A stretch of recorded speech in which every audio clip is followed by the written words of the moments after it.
one of the things I said early on in the class is that you would struggle and feel confused, and we're right in the thick of that. So, whether or not you feel like you're making progress with the course, you are, because you're sticking with me and you're continuing to work on this question of what are we supposed to be doing. Uh, One of the people in class today said, "What are the guidelines? What are the boundaries? What are we supposed to be working in?" And so this video is going to try to address that a little bit for you. I'm going to post a link to a video by Sal Khan, who is the guy who started the Khan Academy. He gave a TED talk a few years ago in which he said, let's teach for mastery, not for grades. And um, I've used that video a number of times in different classes to say, to give people a framework or the beginnings of a framework for understanding what it is that we're about here.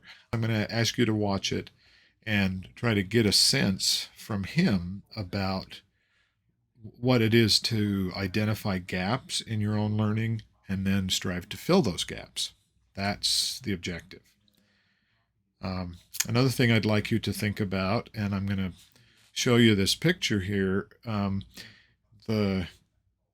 The breakwater on either side of this rowboat, those breakwaters are the protective measures and the structures that surround the game of school that make it, to a certain extent, artificial. And because it's in that space where the water is fairly safe, um, people in academia sometimes get accused of being in an ivory tower, like detached from the world, unaware of what really is really happening in the world. And I don't want that for you. I really want you to connect these things directly to the world. And in fact, part of the philosophical schema that I'm working with here in teaching the class the way I do is that you'll find things from your past that you've done or interested in, problems you've had, and then try to use writing as a tool for coming up with solutions for that. Not only about figuring things out, but then communicating those effectively to whoever the audience is. Like I said to Jerry in class, if you're texting your teammates to go for pizza, you're not going to worry about a whole bunch of the writing conventions that we sometimes talk about.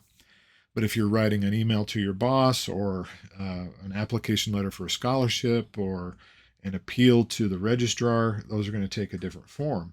So that's a bit about rhetorical context, right? Who's this going to and what do they expect to see? How am I supposed to dress when I go to a particular kind of event? Is it a party or is it a white tie, black tie dinner? What is it? Okay.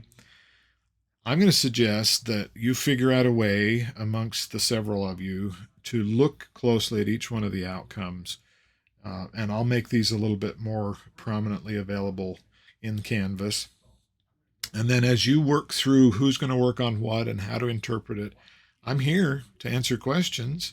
If you get to some part of one of the outcomes, you're like, I don't even know what that means, or I think I know what it means, but I'm not sure.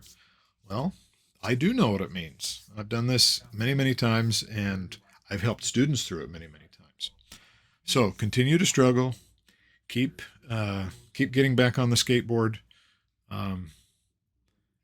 Nobody knows ahead of time how long it's going to take you to learn this. Okay. You might say, well, we're in essence done with week 3 of 16, and what have we done? Well, maybe we've cleared the ground for you to be able to do your own work now. Maybe we've opened the harbor for you to go out on the open ocean. Okay? I think it's going to be great. Keep working.